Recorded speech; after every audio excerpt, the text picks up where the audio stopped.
नमस्कार। Exam happy by Jharkhand channel में आपका स्वागत है। तो दोस्तों जुड़ चुका हूं मैं यहां पर आप सभी के शिक्षक भर्ती परीक्षा को लेकर के। तो आपको हम बताते चले, यदि आप शिक्षक बनना चाहते हैं, यदि आप जेटेट पास करना चाहते हैं, सहायक आचार्य परीक्षा पास करना चाहते हैं, सहायक अध्यापक आकलन परीक्षा पास करना चाहते हैं, अब तक आपने महसूस किया होगा कि यदि आप में से किसी ने फेल किया है तो वो फेल करने की चांसेस जो होती है 2 नंबर, 4 नंबर, 5 नंबर, इसी के अंतराल में लोग फेल करते हैं।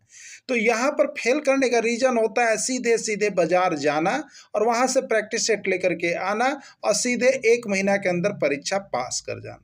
तो ये सारे रोगों से आपको मुक्ति दिलाना पड़ेगा। ये जो है बहुत बड़ी बीमारी है आपकी, जो कि आप ये करते हैं और यहाँ पर पढ़ते नहीं हैं। तो आपको अगर ये 2 नंबर, 4 नंबर, 10 नंबर से यदि आप फेल कर रहे हैं, किसी में रिजल्ट नहीं हो रहा है, तो आप यहाँ पर हमारे चैनल के साथ जुड़िए, जिसमें आपको यहाँ पर एनसीईआरटी टेक्स्ट बुक पर आधारित सारे प्रश्नों की, सारे सब्जेक्ट की तैयारी करवाई जा रही है।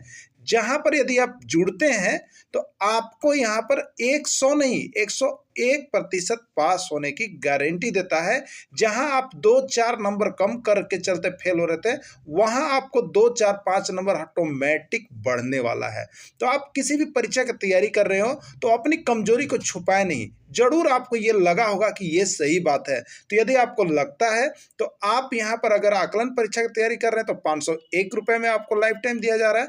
अगर जेटेट परीक्षा की तैयारी कर रहे हैं तो 999 रुपये, और सहायक आचार्य परीक्षा की तैयारी कर रहे हैं तो 999 रुपये में आप हमारे साथ जुड़ करके यहाँ पर डेली प्रैक्टिस कर सकते हैं, एनसीईआरटी का नोट्स खरीद सकते हैं। और यहाँ से सारी तैयारियां जब से आप करेंगे तो आपको यह महसूस होगा, कुछ ही दिनों में आपको यह महसूस होगा, आपको पता चलेगा कि जो हम में कमियां थी वो कमी अब दूर हो रहा है। तो आप जल्दी करेंगे और जरूर जुड़।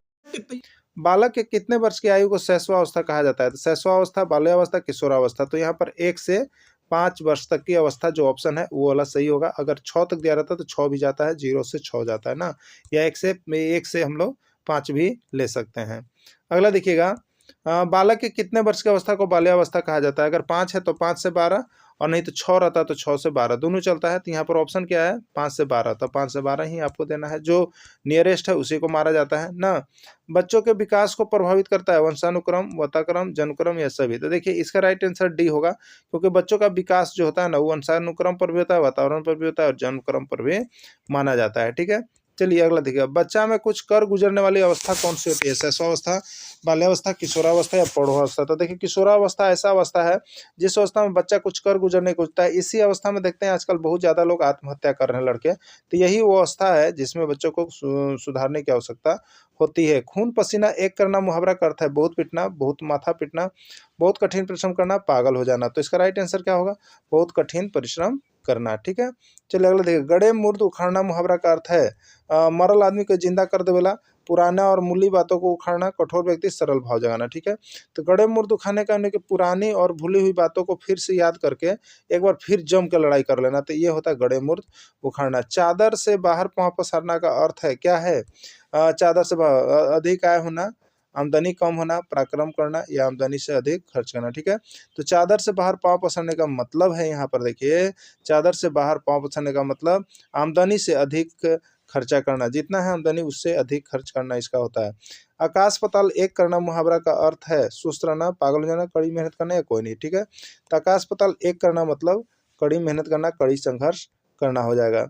आग में घी डालना मुहावरा का क्या अर्थ है? आग लगा दिया, क्रोध को और अधिक भड़काना, पागल करना या सुस्त होना। तो इसका राइट आंसर क्या हो जाएगा?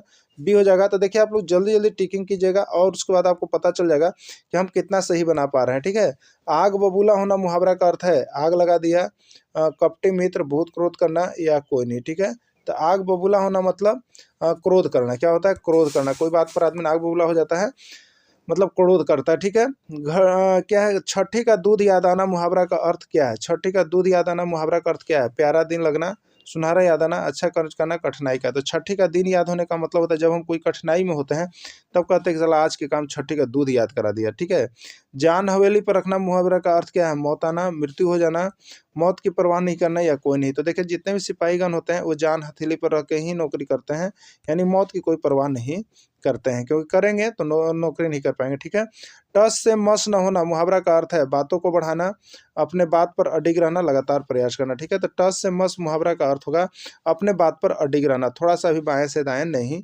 होना होता है।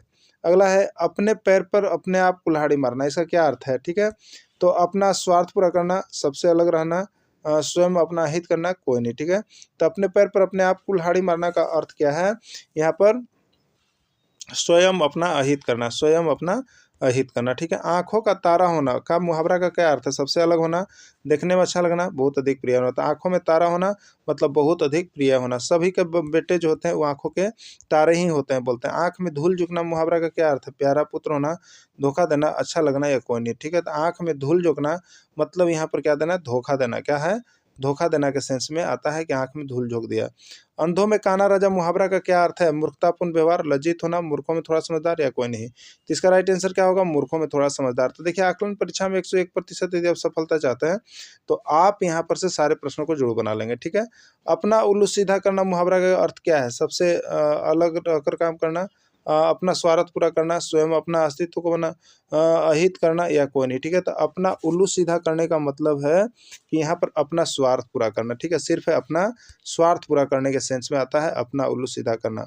अपनी खिचड़ी अलग पकाना मुहावरा का अर्थ है सबसे अलग रहकर काम करना, अपना स्वार्थ पूरा करना, स्वयं अपना हित करना है, कोई नहीं। ठीक है, तो अपनी खिचड़ी अलग पकाना मुहावरा का अर्थ है यहाँ पर सबसे अलग रह करके काम करना। ठीक है, यदि कोई वस्तु अपनी दिशा हर्ष में बदलते रहती है तो यह किस प्रकार की गति का अ,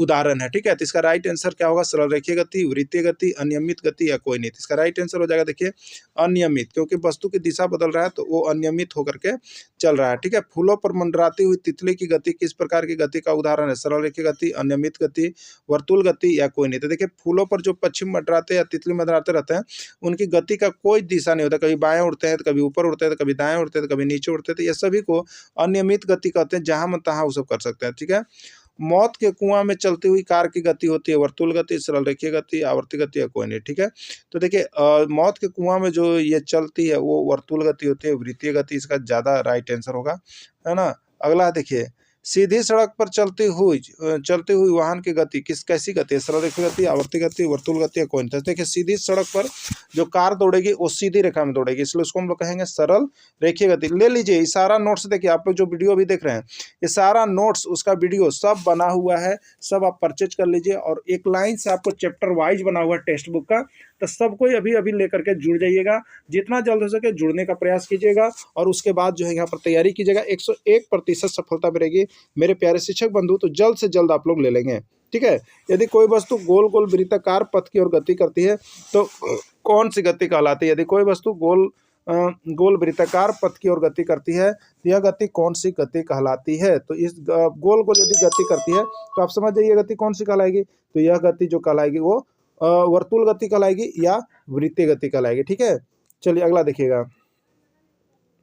पृथ्वी का सूर्य के चारों ओर परिक्रमा करना क्या कहलाता है? वृत्तीय गति, सरल रेखीय गति, आवर्ती गति या कोई नहीं। ठीक है, तो पृथ्वी का सूर्य के चारों ओर परिक्रमा करना तो गोल गोल परिक्रमा करेगी, तो उसको हम लोग वृत्तीय गति के अंतर्गत डालेंगे। ठीक है, और एक चीज और हो सकता है, देखिए एक निश्चित समय अंतराल पर भी यह गति दोहराते रहती है, निश्चित समय अंतराल बना होता है तो उसको हम लोग आवर्ती गति भी दे सकते हैं। लेकिन यहाँ पर अगर वृत्तीय गति आता है तो आवर्ती गति बहुत कम चांस रहता है, हम आपको यहाँ पर दिए हैं बताने के लिए, इसलिए वृत्तीय और आवर्ती दोनों में जा सकता है, लेकिन ज़्यादा आंसर इसका जो होता है वो वृत्तीय गति का ही आता है ना।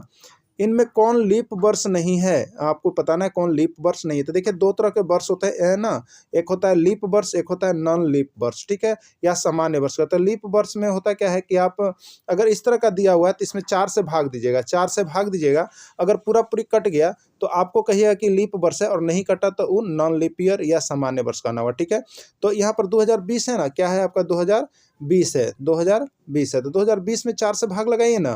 तो देखिए, ये पूरा को नहीं देखना है आपको, दाहिने तरफ से सिर्फ 2 अक्षर देखना है। बार बार मैं बता रहा हूँ इसको, दाहिने तरफ से 2 अक्षर 4 का नियम कहता है।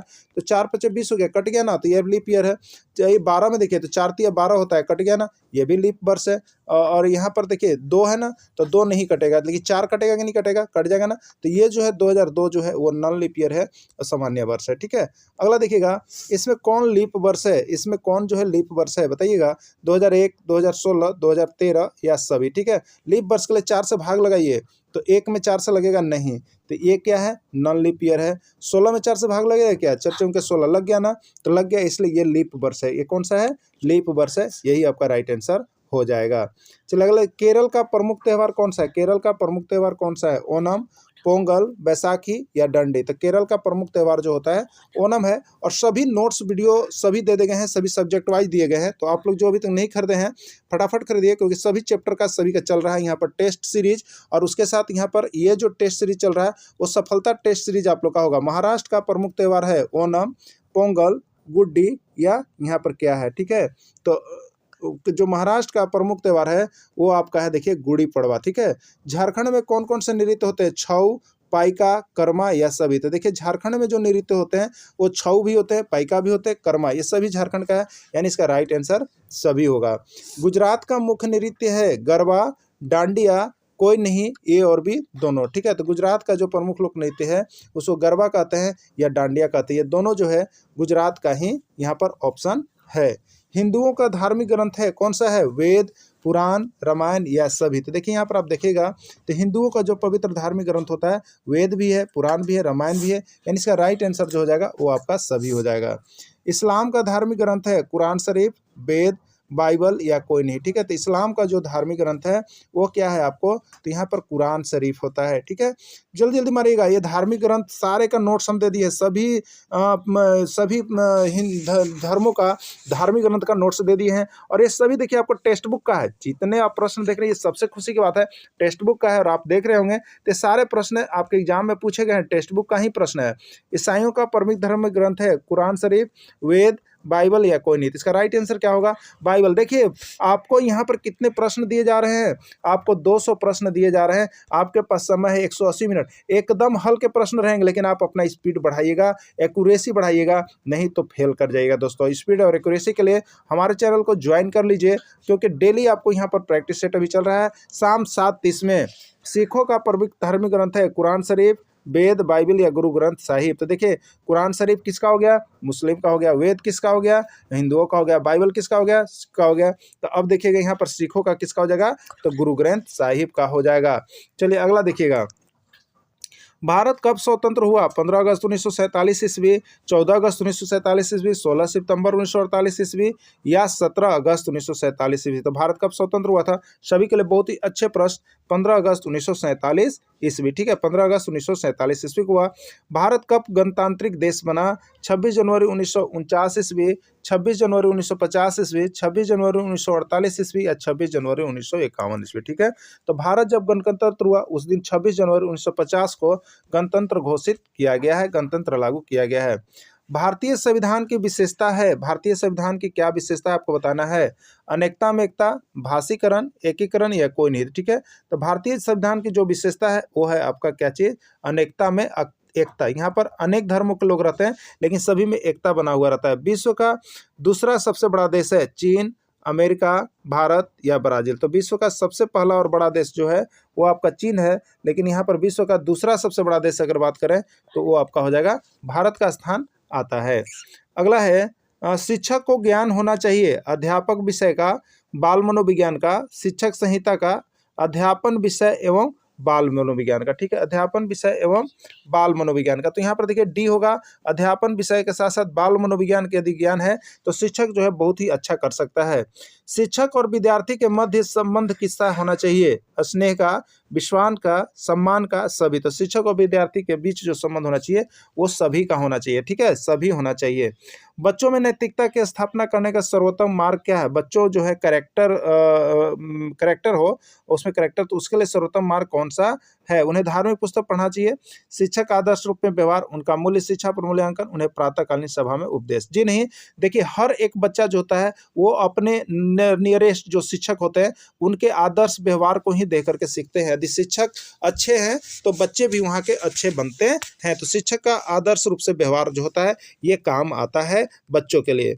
एक अच्छा अध्यापक वह है जो अध्यापन के लिए व्याख्या विधि का प्रयोग करता है, सदैव प्रदर्शन के माध्यम से सिखाता है, विद्यार्थियों को सदैव सीखने के लिए प्रेरित करता है और विद्यार्थियों को सदैव अनुशासन में रखता है। तो एक अच्छा अध्यापक कौन है आपकी दृष्टि से? तो देखिए इसका राइट आंसर होगा वो विद्यार्थियों को सदैव सीखने के लिए प्रेरित करता है, क्योंकि एक अच्छा अध्यापक वही है जो विद्यार्थियों को मोटिवेट करता है और कुछ सिखाने के लिए हमेशा प्रयत्न करते रहता है या कुछ सीखने को बताते रहता है।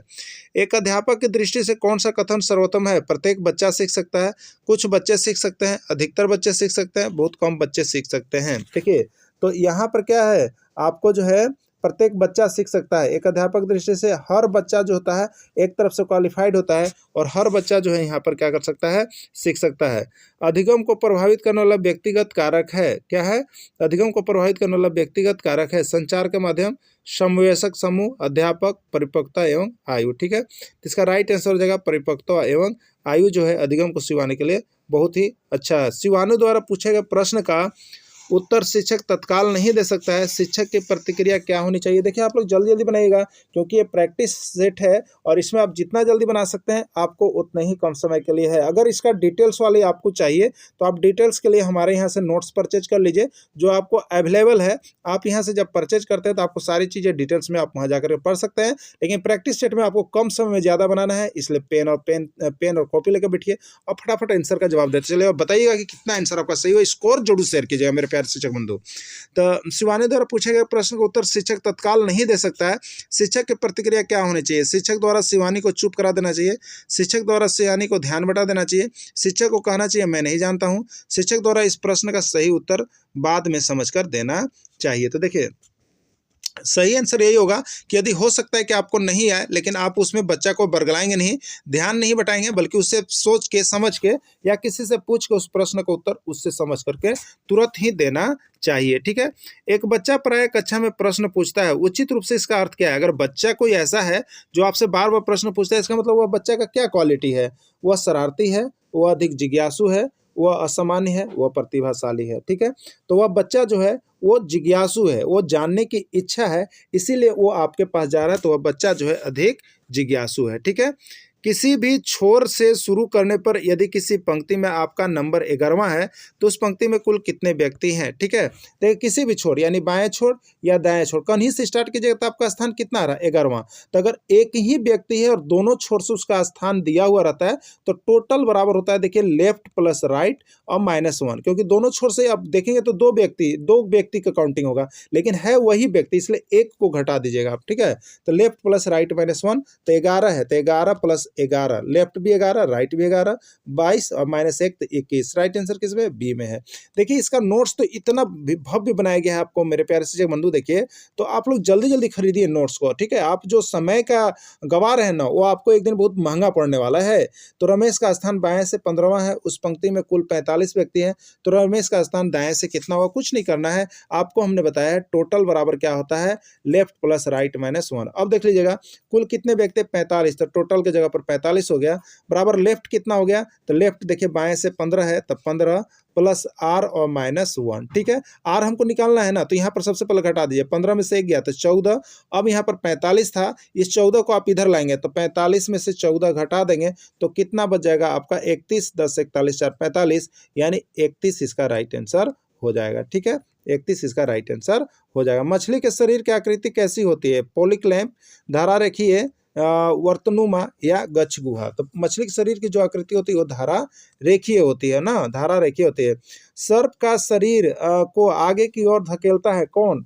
बलय होता है, धारा रेखीय होता है, उपास्थि होता है, कोई नहीं। तो देखिए बलय होता है, जिससे वो घूम घूम रोटेट कर करके वो आगे बढ़ते रहता है, तो वो बलय हो जाता है। ठीक है, किसानों की मिट्टी को पोला कौन बनाता है? किसानों की मिट्टी को पोला कौन बनाता है? केचुआ, तिल चट्टा, घोघा या कोई नहीं। तो देखिए केचुआ को किसानों का मित्र कहा जाता है, इसलिए किसानों की मिट्टी को पोला जो है वो केचुआ बनाता है। देखिए आपको लग रहा होगा बड़ा आसान क्वेश्चन सर दे रहा है, लेकिन देखिए ये आपका टेक्स्ट बुक का है, आसान नहीं है। आप जब प्रश्न को उसमें मिलेगा ना तो आप सब गलती करके आते हैं, इसलिए एकदम कन्फर्म रहिएगा, कन्फ्यूज मत कीजिएगा एग्जाम में। ठीक है, आटा में से चोकर को किस विधि द्वारा अलग करते हैं बताइए। हस्तचयन विधि, चालन विधि, निष्पावन विधि या थ्रेसिंग विधि। अरे घर में देखते हैं ना, जब महिलाएं या आप भी कभी काम करते होंगे तो आप देखते होंगे एक चलनी होता है ना, और चलनी में जब आटा को रखते हैं तो क्या करते हैं, चालते हैं तो देखते हैं महीन आटा नीचे गिर रहा होता है और चोकरवा चलनी में रह जाता है, रहता है कि नहीं रहता है। तो उसको देखिए हम लोग कौन विधि कहेंगे, तो चलनी से हम लोग करते चालते हैं मतलब चालन विधि, याद रखिएगा, चालते हैं मतलब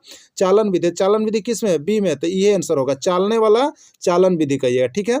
देखिए बालू के मोटे और पतले कण को अलग अलग किस विधि से करते हैं, तो देखिए बालू होता है, आप कभी कभी जब घरों में काम लगाते हैं तो आप देखिएगा इस तरह से एक छन्ना पत्र होता है, एक चलना होता है, बड़ा सा चलना, उसमें क्या करते हैं, इधर कोई मजदूर होता है, इधर से बालू को यहाँ पर फेंकते रहता है, तो देखिएगा जो मोटा वाला परत होता है ऐसे ऐसे इधर आ जाता है और पतला ये जो है चलनी से पार हो जाता है। तो क्या कर रहे हैं आप, चाल रहे हैं ना, तो चाल रहे हैं तो कौन सा विधि होगा, चालन विधि होगा। इसका राइट आंसर कौन होगा, सी होगा। तो चालन विधि को आपको टिक करना है, ठीक है। और सारे का नोट्स बना हुआ है, आप लोग जल्दी से खरीद लीजिए क्योंकि एग्जाम बहुत नजदीक है। जितना जल्द आप नोट्स को पढ़ते हैं उतना ही आपका मार्क्स अच्छा आने वाला है। यहाँ से चावल में मिले धूल के कण को किस विधि द्वारा अलग करते हैं, चावल में मिले धूल के कण को किस विधि द्वारा अलग करते हैं, हस्तचयन विधि, निष्पावन विधि, अवसादन विधि या निस्तारण विधि, ठीक है।